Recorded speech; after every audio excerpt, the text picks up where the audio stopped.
The Boy on the Beach by Marcello Briem Stam. Narrated by Roman Ladew. It's raining in Buenos Aires. Even though it is winter, it is no longer as cold as before. In fact, nothing is the same as it was before.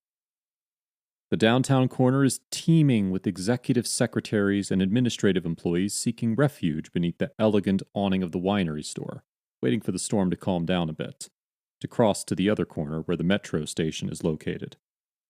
Only when they are coming back home will they feel the weekend has officially started. Mariano does not mind getting soaked, nor does he mind getting his expensive suit spoiled, even when it was just the working clothes he has to pay the bills and indulge himself. As soon as he leaves the store, he puts the bottle of wine in his briefcase and gets excited about the leather-covered notebook his office mates gave him for his 30s, which he takes everywhere and remains blank. This time, he is going to write. He has the story already, no matter if there's not a final title yet. Mariano is aware it is just a matter of sitting down and letting his hand go. Besides, it's raining.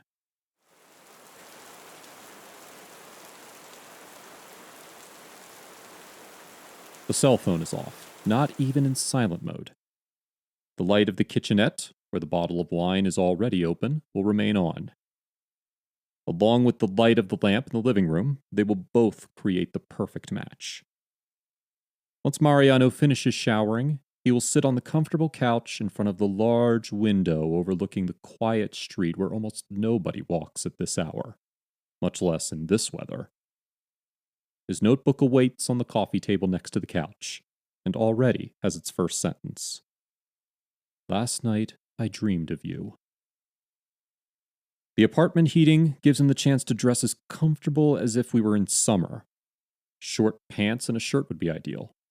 Short pants go well. The shirt does not. Mariano has chosen to wear a sweater.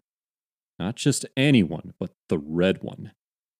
He doesn't care about how long it takes to look for it, nor the mess of a closet turned upside down. Mariano finds the sweater and slips into it. Just like that, with nothing underneath. Tonight, he needs to feel the warmth of the wool on his skin. It only takes a first sip of wine for Mariano to let himself be embraced by the soft, easy couch and get carried away. The tapping of the raindrops on the window announced the countdown. He then clenches his fist, and the words pour out. Last night I dreamed of you and our beach. The dream seemed so real that it made me feel I didn't want to wake up.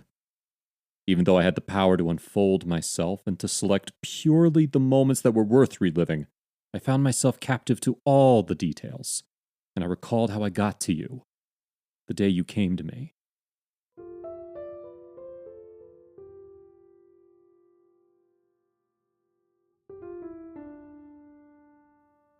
At 19, Mariano was nano. He had short-cut, almost shaved-off hair, and was much thinner than now. He loved to wander alone down the streets of the small coastal town where he was born. He walked slowly and ungainly along the road until he reached the desolated bus terminal where he had once had his only job, helping out at the bar. He used to spend hours at the bus station thinking about what the day would be like when he would dare to finally escape that hell and start living the life he knew he deserved.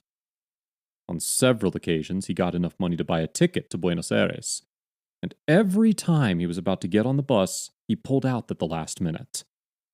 The voices always came up at the decisive moment when Nana was about to flee, and reminded him that he would never, ever thrive out of his hometown.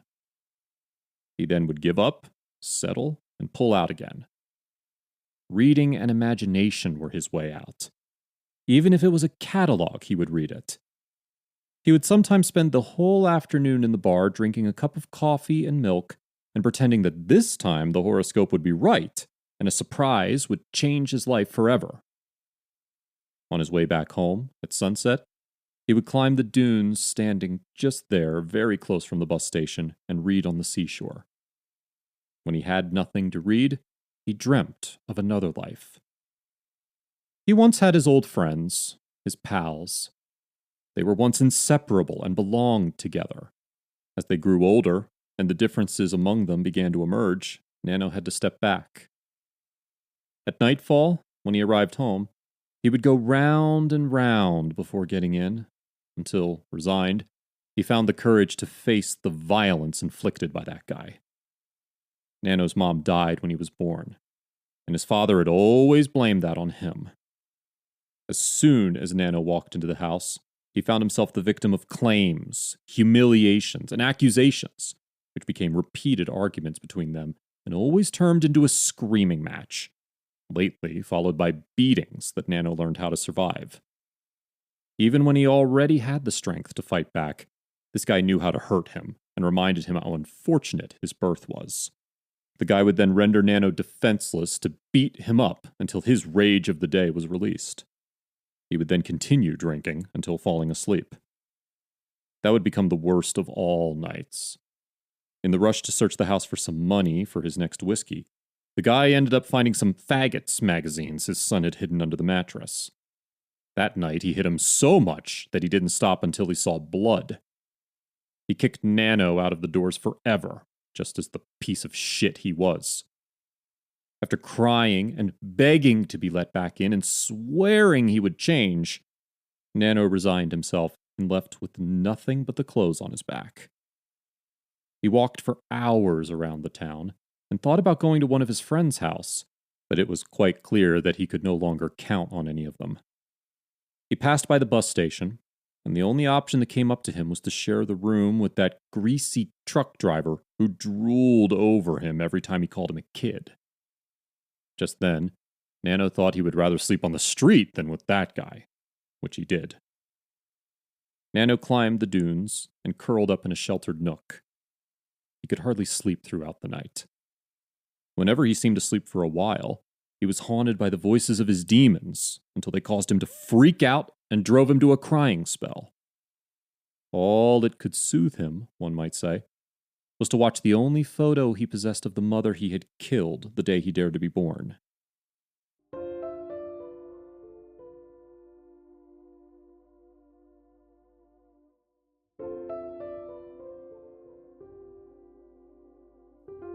Inevitably, I had to recall that beach before it was ours, when I was hollow, worn out, with no one, sunk.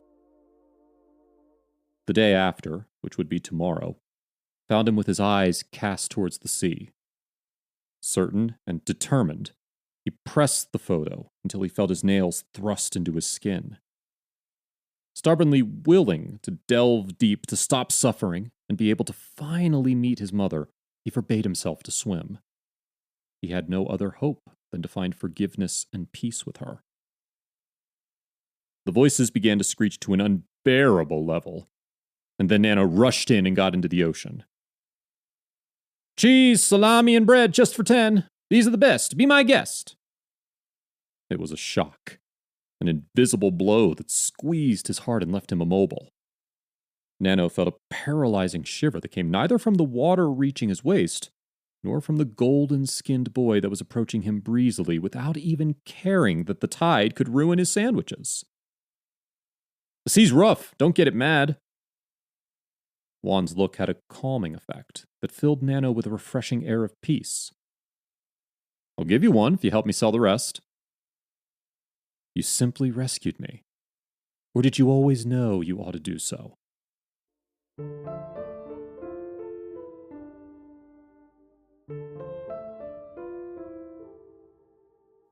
Juan lived alone with his dog Can in a rustic cabin hidden among some dunes Nano had never gotten to, with a magnificent view of the most glorious sunset that he had never thought it might exist. "Please, take the bed. I'll sleep on the couch."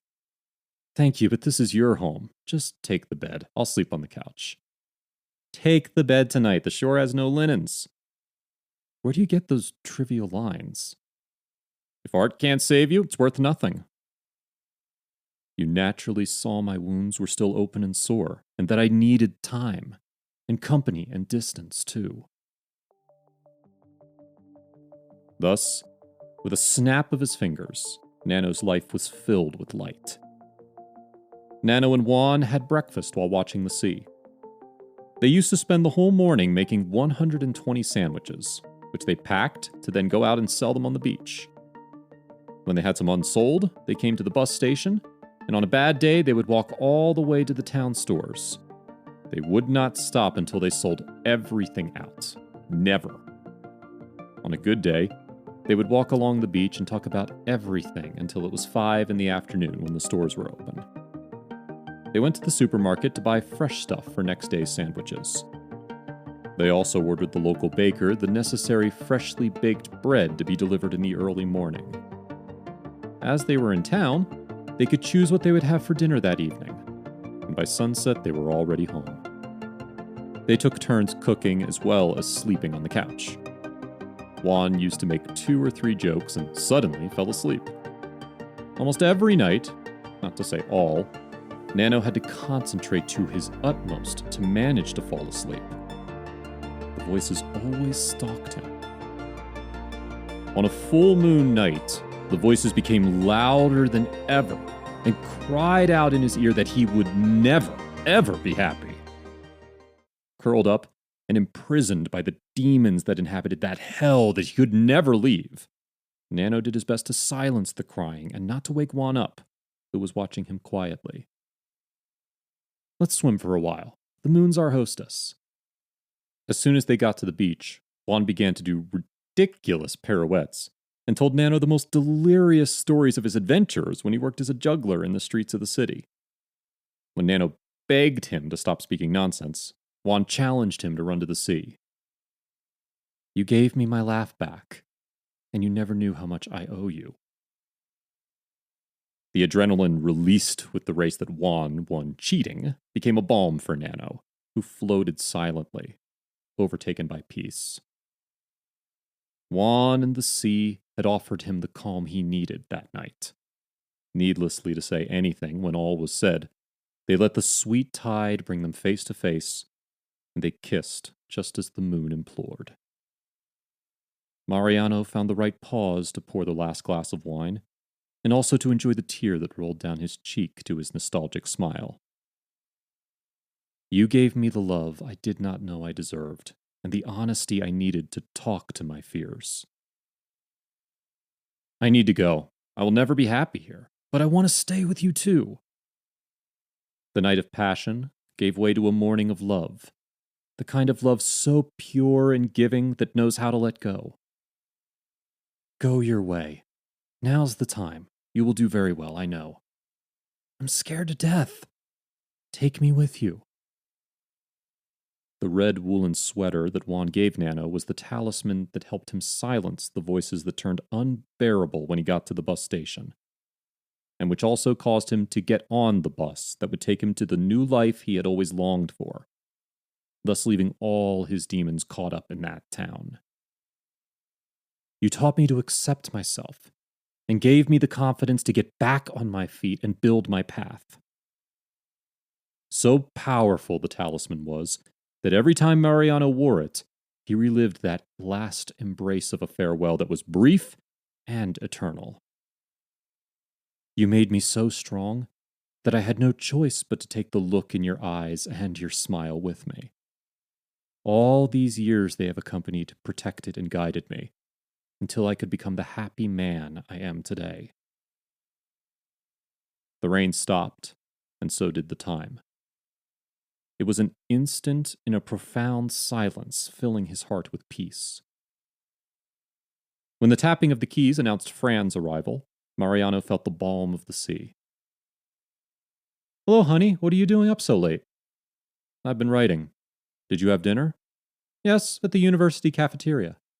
Mariano and Fran met in the narrative course that Fran taught on Saturday afternoons. They liked each other just in the first class. By the third class, they were making silly jokes, and they had their first date in the fifth class. By the time the course ended, they were living together.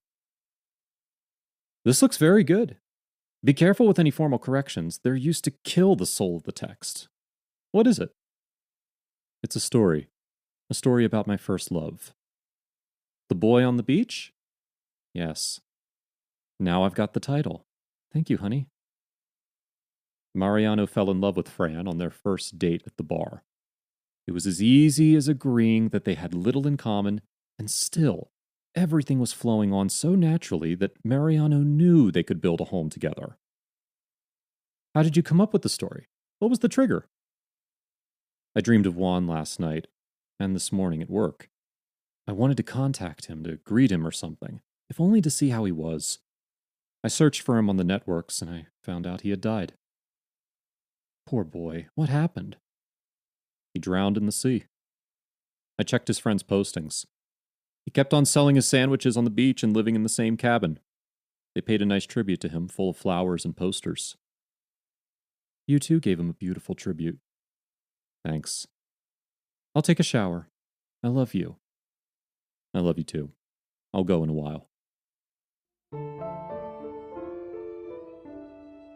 Mariano read the story once again. He thought of making some corrections, but he decided the story was perfect just as it was.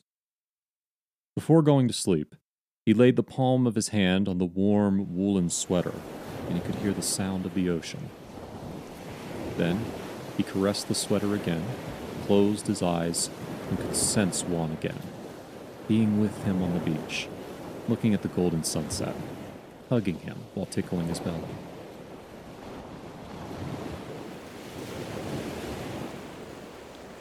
Another thing he taught me: the first love lasts forever.